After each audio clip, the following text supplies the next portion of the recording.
Brasília está simplesmente pegando fogo. Nós temos notícias importantes diretamente do STF, viu?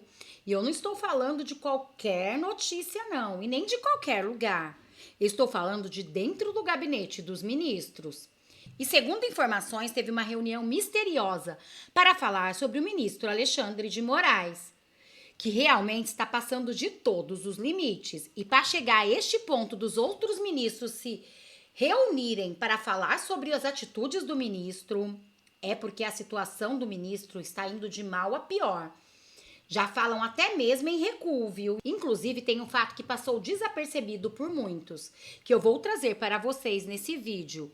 E o que foi falado nos bastidores dessa reunião realmente é estarrecedor e pode acabar com o ministro de vez.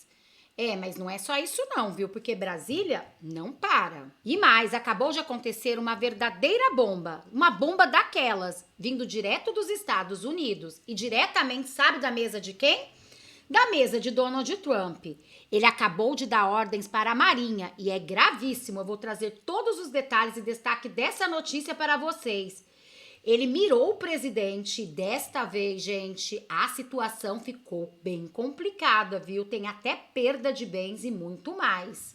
Lula da Silva já está desesperado por mais essa decisão que Trump acabou de tomar no seu governo.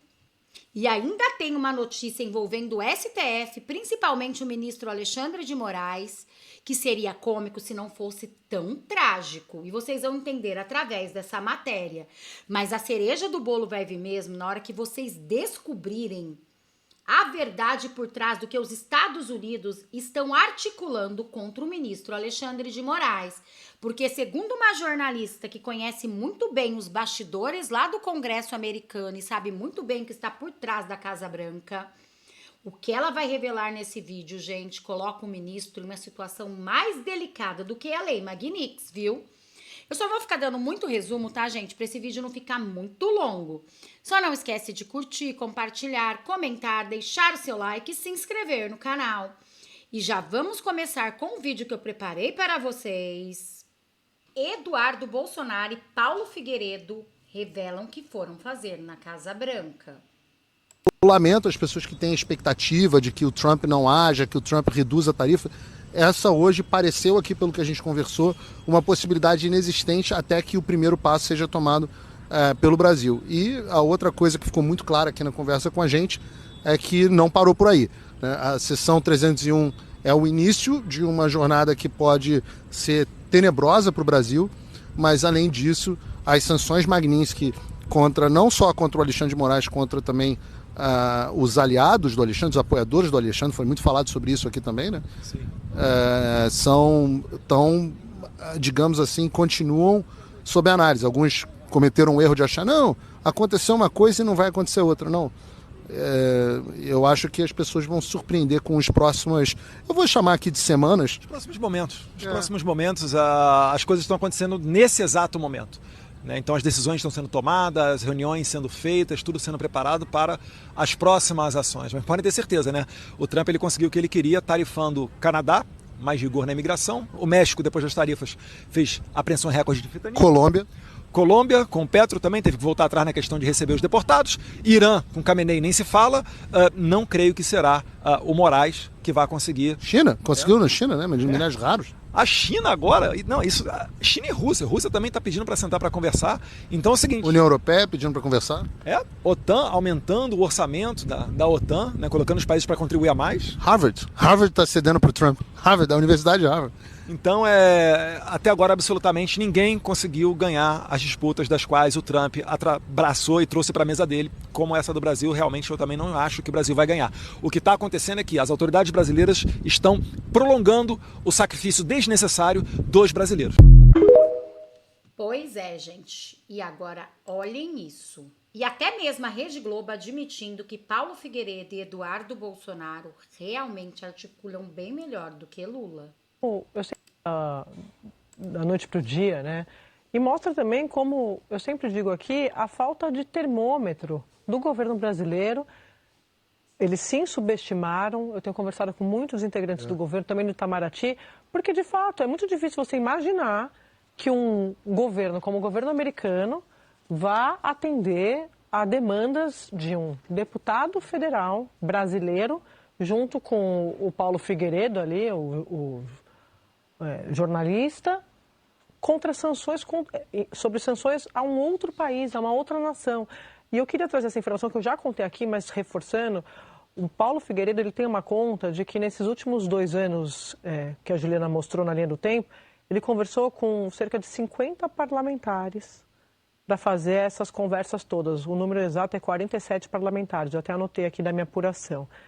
E sempre que eu pergunto, mas como é que foi isso, né? Com quem é exatamente, Guga Chakra chegando aqui, quem é o contato? O Paulo Figueiredo costuma repetir, não é uma pessoa, são várias pessoas, que ele tem muitas relações com muita gente dentro da Casa Branca. Acho que isso está bem comprovado, ninguém mais tem dúvida de que sim, eles têm influência. Acho que o nosso debate aqui é o que eles fazem com essa influência. Está bem claro que está sendo, está voltando para a gente em tarifa. Boa tarde. E agora, gente, parem tudo que vocês estão fazendo e ouçam o que vai dizer essa jornalista diretamente dos Estados Unidos sobre o ministro Alexandre de Moraes. Mas antes, é urgente, acabou de sair essa notícia fresquinha, eu quero trazer para vocês. Trump diz que o Brasil é o pior país do mundo para se negociar. We're doing better than any other country in the world right now. Brazil has been a horrible trading partner in terms of tariffs. As you know, they charge us tremendous tariffs, far, far more than we were charging them. We weren't charging anything, essentially. And Brazil has some very bad laws happening where they took a president and they put him in jail, or they're trying to jail him. And I happen to know the man, and I will tell you, I'm pretty good at people. I think he's an honest man. I think what they've done, this is this is really a political execution that they're trying to do with Bolsonaro. I think that's terrible. But they also treated us very badly as trading partners for many, many years. One of the worst countries on earth for that. They charged tremendous tariffs, and they made it very difficult to do anything. So now they're being charged 50% tariffs. And they're not happy, but that's the way it goes. E mais uma vez Trump sai em defesa de Bolsonaro, mas segundo essa jornalista diretamente lá dos Estados Unidos, a situação do ministro está indo de mal a pior. Parem tudo o que vocês estão fazendo e vejam essas informações privilegiadas que trouxe Ana Paula Henkel. Importante salientar, se olharmos esse tweet do Marco Rubio, ele está retuitando um tweet dele de fevereiro desse ano. E no tweet de fevereiro, ele fala o seguinte, tá ali, ó, ele está retuitando uma postagem dele de fevereiro desse ano, e nessa postagem de fevereiro diz o seguinte: o Departamento de Estado também está tomando medidas para revogar vistos e impor restrições de visto a vários funcionários do governo brasileiro e ex-funcionários da Organização Pan-Americana de Saúde, cúmplices do esquema de exportação de mão de obra forçada do regime cubano. O Mais Médicos foi um golpe diplomático inconcebível de missões médicas estrangeiras. Agora, tudo isso, Paula, é uma continuação do primeiro mandato do Donald Trump, porque em 2020 ele já havia alertado os americanos e o Departamento de Estado sobre suspeitas deste programa ser usado no mundo, não apenas no Brasil, a favor do regime ditatorial cubano e numa grave, dentro de um contexto de graves violações dos direitos humanos, uma vez que grande parte dos recursos oferecidos para esses médicos, grande parte ia exatamente para o regime ditatorial, para a ditadura cubana. Eu sempre conto aqui para todos vocês o que nós testemunhamos nos Jogos Olímpicos, em toda a nossa caminhada com as jogadoras cubanas, como elas ganhavam premiações e 100% de gordas premiações, 100% iam para, na época, Fidel Castro. E aí, no primeiro mandato de Donald Trump, ele levantou esse sinal amarelo, agora já é um sinal vermelho, mas o contexto é que agora ele está dizendo, né, funcionários do governo brasileiro cúmplices do esquema de exportação de mão de obra forçada do regime cubano. Eles não entenderam ainda aqui no Brasil quem é Marco Rubio, descendente de cubanos e que entende perfeitamente as vertentes, as vísceras, os tentáculos de ditadores. Portanto, se os ministros ou este atual governo, Lula, esse Itamaraty ativista, se eles não entenderam o que está acontecendo, os americanos já falaram que não vão deixar o Brasil virar uma nova Venezuela, ou Cuba, ou o que quer que seja. O contexto é muito maior, vai além de tarifas, de sanções a vistos, de Magnitsky. É um contexto geopolítico muito grande para a América Latina e para a América do Sul. Tá perfeito. Diga, Augusto. Eu só queria completar aqui, perfeito. Eles atribuem tudo à amizade entre Trump e Bolsonaro. É muito mais que isso. O Brasil, resumindo, não vai se transformar numa outra Venezuela. E é esse o temor justíssimo deles. E não vai mesmo. Todos os movimentos do Lula, que é presidente porque o Supremo quis, vão nessa direção. Irã, Venezuela, eles acham que os Estados Unidos brincam com isso. Os Estados Unidos têm uma política externa muito bem definida. Não é como a nossa, aí onde fica dando palpite o Celso Amorim, nosso pintacilgo do Planalto. Eu só ia lembrar como é que funcionava a remuneração. Sim, a Ana lembrou que as jogadoras de vôlei, 100% ia para Cuba, das premiações, mais médicos, como é que funcionava? Cuba embolsava 70% do salário dos médicos cubanos que trabalhavam no Brasil, uma média salarial ali de R$12 mil, 30%, aliás, 25% ficava com os médicos e 5% eles ainda direcionavam para OPAS, aquela organização pan-americana de saúde. Era assim. E as famílias ficavam como reféns em Cuba, né? Porque exatamente. Se eles quisessem ficar por aqui, seriam punidos lá. Sim. Inclusive, muitas atletas que às vezes tinham propostas para jogar na Itália, na Turquia, algumas acabaram ficando por lá, mas só depois de saber que as famílias conseguiram sair de Cuba. Porque se elas tivessem familiares em Cuba, elas tinham medo de de pedir asilo político, enfim. Então, é sempre essa ameaça contra a pessoa e também contra quem fica em Cuba. É sobre isso, gente. Os Estados Unidos estão de olho no Brasil há muito tempo e percebendo que aqui está muito a passos largos de uma Venezuela, de uma Cuba, e eles não vão permitir que isso aconteça. Por isso que Trump sempre bate na mesma tecla. Sabe quem é Bolsonaro, um homem honesto, que estão fazendo com ele está errado, porque Trump também passou isso. Portanto, gente, ele está sentindo a mesma dor de Bolsonaro, porque ele sabe muito bem o que está passando agora Bolsonaro.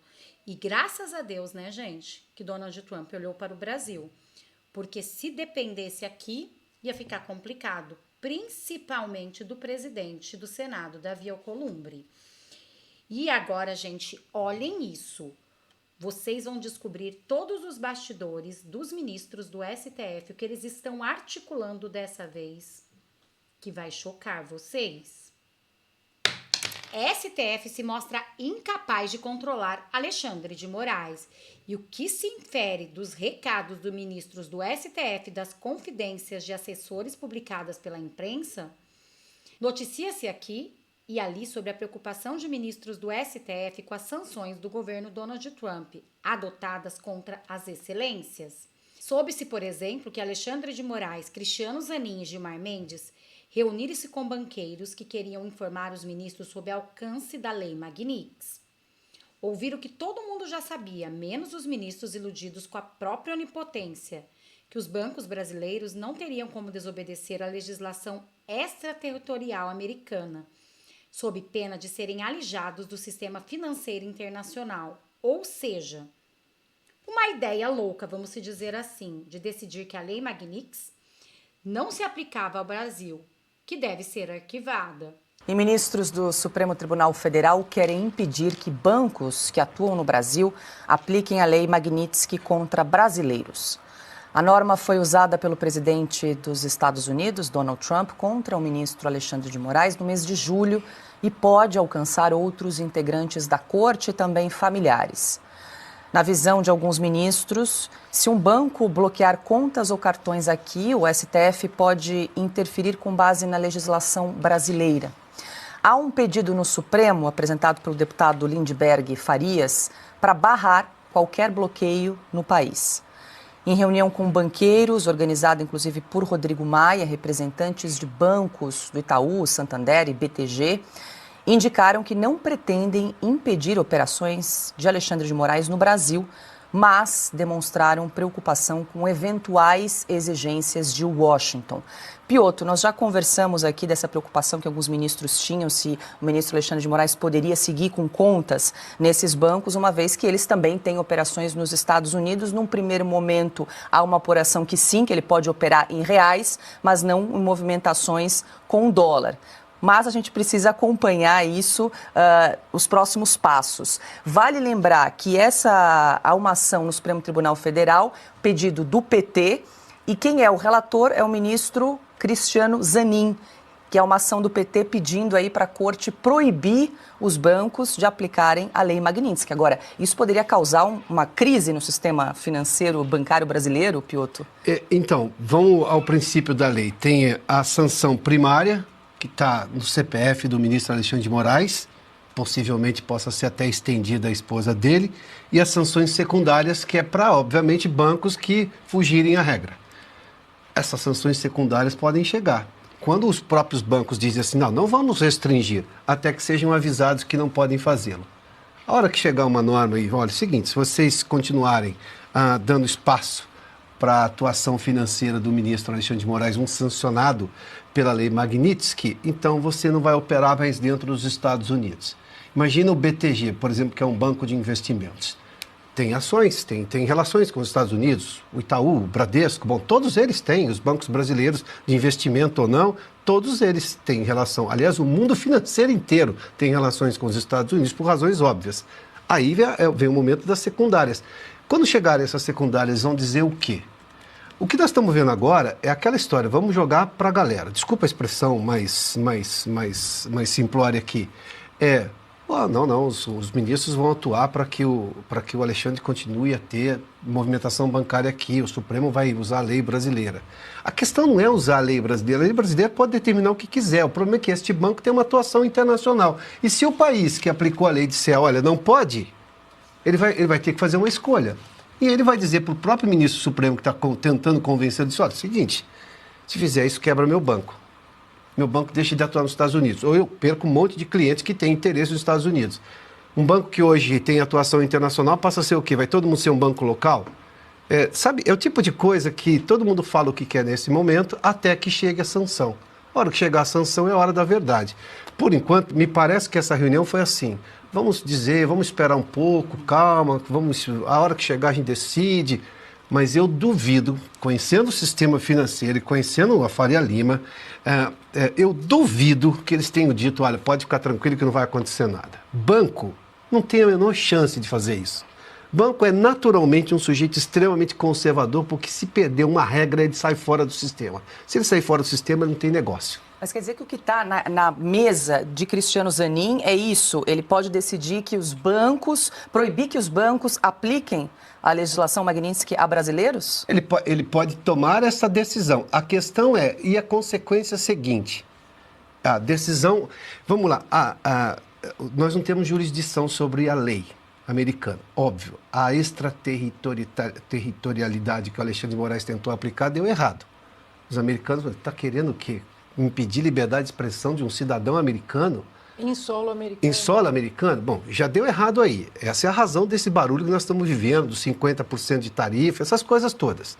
Da pior crise diplomática entre Brasil e Estados Unidos, nessa longa história de mais de 200 anos de convivência. Essa é uma questão. Aí vem agora ter uma aplicação da lei. Tá bom, aí o governo vai falar assim, não, mas a lei americana não pode prevalecer aqui. Em tese, em algum momento, os Estados Unidos não estão dizendo isso. Estão dizendo o seguinte, o banco que atua aqui também, se fizer isso, está fora do meu sistema. Tudo bem, você faça uma escolha. Claro que uma lei americana não pode ser aplicada, é uma questão de soberania. Isso eu entendo, todo mundo sabe disso.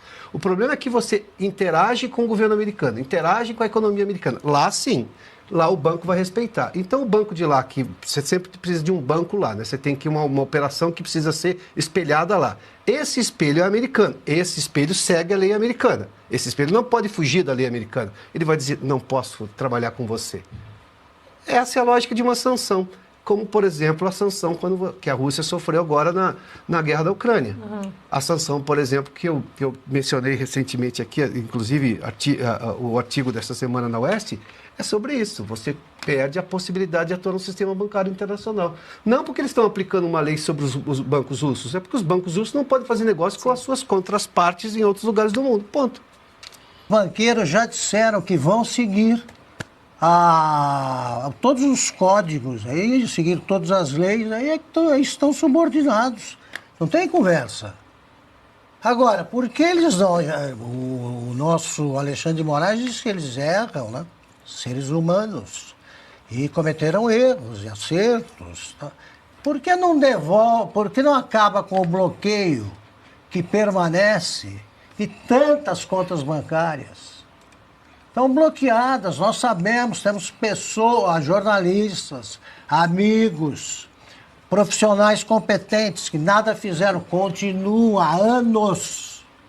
Eles estão sem poder movimentar essas contas. Não tem como receber o dinheiro. E agora eles querem o dele. O dinheiro deles. Eles querem movimentar, exceção para eles. Eles foram punidos por regras, que são regras estabelecidas.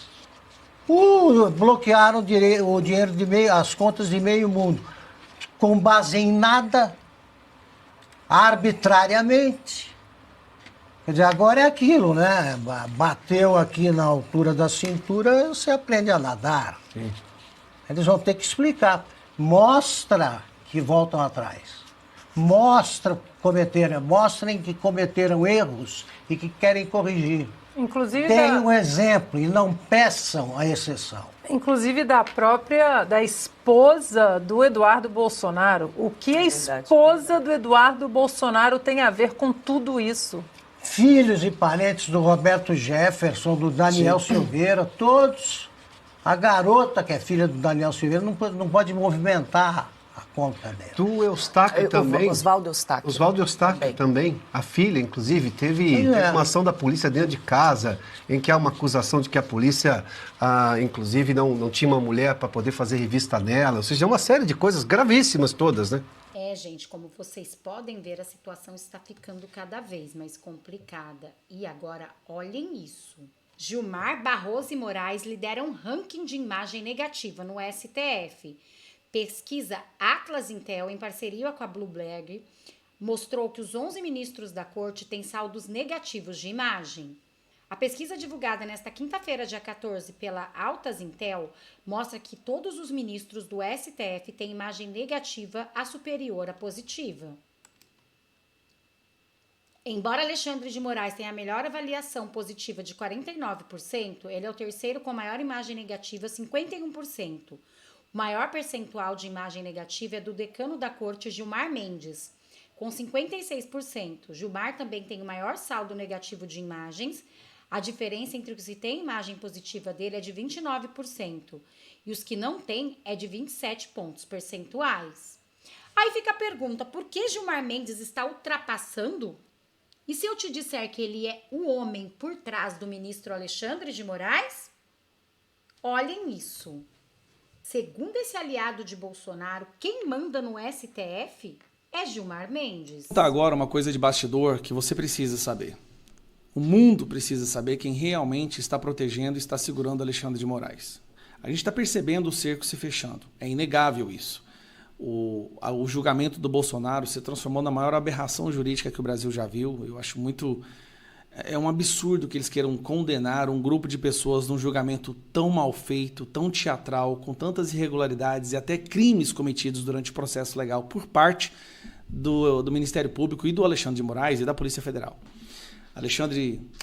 o Felipe Martins, no caso dele nos Estados Unidos, com provas que foram forjadas para mantê-lo na prisão, também vai vir para cima do Alexandre de Moraes. Aí tem a Magnitsky em cima do Moraes e em breve virá para cima da esposa dele. Algo muito parecido com o que ele fez com dezenas de pessoas no Brasil, onde ele foi atrás do pai, do filho, no caso do Cid, né, Mauro Cid, que ele ameaçou o pai, a esposa e a filha do Mauro Cid, para que o Mauro Cid contasse exatamente o que ele queria. O Eduardo Tagliaferro, que está agora na Itália, com gigabytes de provas de como que o Moraes agiu para interferir durante as eleições de 2022. Eduardo Bolsonaro, Paulo Figueiredo nos Estados Unidos, indo para cima do Alexandre de Moraes. O Brasil indo para as ruas contra Alexandre de Moraes. 5 ministros do STF já abandonaram por completo as mãos do cara, não querem mais ser vistos como associado ou apoiando as decisões dele. Já são 5. Aí nós temos o Alcolumbre, que está agora sob pressão de 41 senadores que colocaram seus nomes pedindo o impeachment do Alexandre de Moraes. E o Alcolumbre está dizendo que vai analisar com cautela. Agora, eu vou te explicar o porquê que o Alcolumbre está falando isso. Tá? No questão do Hugo Mota, Alexandre de Moraes, né, tá ameaçando o pai do Hugo Mota. Teve até uma matéria que saiu agora, que ele ligou para o Hugo Mota, um ministro do STF ligou para o Hugo Mota para fazer essa ameaça, mas o cerco está fechando. Está cada vez mais impossível. A gente está numa sensação de que é inevitável a queda do Moraes. A pergunta é, com tudo isso que eu acabei de mencionar, por que o Moraes ainda não caiu? Agora você vai saber que tem uma pessoa que está comprando a briga, está sustentando a todo custo o Moraes ainda. É a pessoa responsável por ter criado Alexandre de Moraes. Quando se decidiu lá atrás que o STF precisava frear o bolsonarismo, prender Bolsonaro, impedir que Bolsonaro fosse o presidente, a pessoa que teve essa ideia, que orquestrou todo esse plano, se chama Gilmar Mendes. Gilmar Mendes disse para o Moraes, aproveitando da vaidade, do egocentrismo do Alexandre de Moraes, o Gilmar Mendes viu que o Alexandre de Moraes seria um alvo muito fácil. Se você assistiu o Advogado do Diabo, você vai entender o que eu estou falando. O Gilmar Mendes viu que o Alexandre de Moraes, nessa sua sede de vaidade, né, nessa sua megalomania, era um alvo fácil para manipular. De qual sentido? Vai lá, Alexandre. Vai lá, você toma as decisões impopulares contra o Bolsonaro, contra o bolsonarismo, você censura todo mundo, que a gente aqui vai servir de apoio por trás, eu boto os outros ministros do STF para votar junto com você. Vai lá que eu te dou apoio. Quem manda no STF é Gilmar Mendes, que hoje é o decano da casa. Então, quem orquestrou tudo, aproveitou da vaidade do Moraes, jogou ele na fogueira, dizendo que daria apoio por trás, foi Gilmar Mendes. Então, quando o cerco se fecha em cima do Alexandre de Moraes, 2 coisas acontecem. Gilmar Mendes, de certa forma, se sente responsável, porque foi ele que convenceu Moraes a se transformar nesse ser rejeitado internacionalmente e agora sancionado com a Lei Magnitsky e, em breve, com a esposa sancionada. Então, ele pensa assim, pô, foi eu que joguei o cara lá, eu não posso largar ele agora. Mas tem um outro fator. Gilmar Mendes sabe que se Moraes cai, Moraes leva Gilmar Mendes junto. Moraes pode muito bem virar e falar assim, olha, quem começou tudo isso, quem teve a ideia, quem soltou essa porra toda para acontecer e falou que ia me apoiar, eu só fiz isso porque ele disse que ia me apoiar. E aí complica a vida do Gilmar. Gilmar agora está numa situação muito complicada. Na Europa já estão começando as investigações, já tem deputados do Parlamento Europeu, 16, pedindo sanções também, investigação. O Gilmar Mendes, o patrimônio dele, a maior parte do patrimônio dele é fora do Brasil. Ele passa mais tempo em Portugal do que no Brasil. Gilmar Mendes está numa situação complicada. Ele vai dar entrevistas dizendo que vai apoiar. Você viu que ele é o mais fervoroso. Repare, ele é o mais fervoroso em se postar como grande apoiador e muleta do Alexandre de Moraes. Não é porque ele ama o Alexandre de Moraes. É porque ele sabe que o dele também está na reta. E, de certa forma, ele tem um senso de responsabilidade por ter convencido Moraes a ser essa pessoa à ponta da lança. Só que agora pode vir para ele Magnitsky, pode vir para ele investigações seríssimas em Portugal, o partido chega na Europa, no Parlamento Europeu, com deputados. A situação dele vai complicar muito. Enquanto ele vai para a imprensa falar que ele está forte e vai apoiar, e aqui eu quero te falar um detalhe. O Gilmar Mendes já mandou emissários e pessoas próximas a ele tentando articular uma negociação que não fique tão ruim para ele. Gilmar Mendes já está começando a pensar em entregar Moraes, mas de uma forma que Moraes não possa prejudicá-lo. Eu converso com muita gente, dentro e fora do Brasil. Gilmar Mendes está muito preocupado e está chegando já num ponto onde, para se salvar e salvar todo o seu patrimônio, ele vai ser obrigado também, não só a soltar a mão do Alexandre de Moraes, mas o primeiro a empurrar Moraes para dentro da fogueira. Será que Gilmar Mendes vai fazer isso? Gente, vamos aguardar, porque já tem ministro falando que está difícil de contê-lo. Os Estados Unidos começam a enviar tropas para a América Latina para combater cartéis. O envio ocorre após Trump assinar ordem secreta que instrui Pentágono a deslocar força para países como Venezuela e o México. Presidente mexicana disse que não haverá operações militares americanas no país. Após a ordem de Trump, os Estados Unidos começaram a enviar tropas para a América Latina para enfrentar ameaças de cartéis de drogas na região, segundo a agência de notícias Reuters. As tropas das Forças Aéreas e Navais foram despachados pelo Departamento de Defesa americano para o sul do Mar do Caribe. Disseram nesta quinta-feira, dia 14, a Reuters, duas fontes informadas sobre a decisão.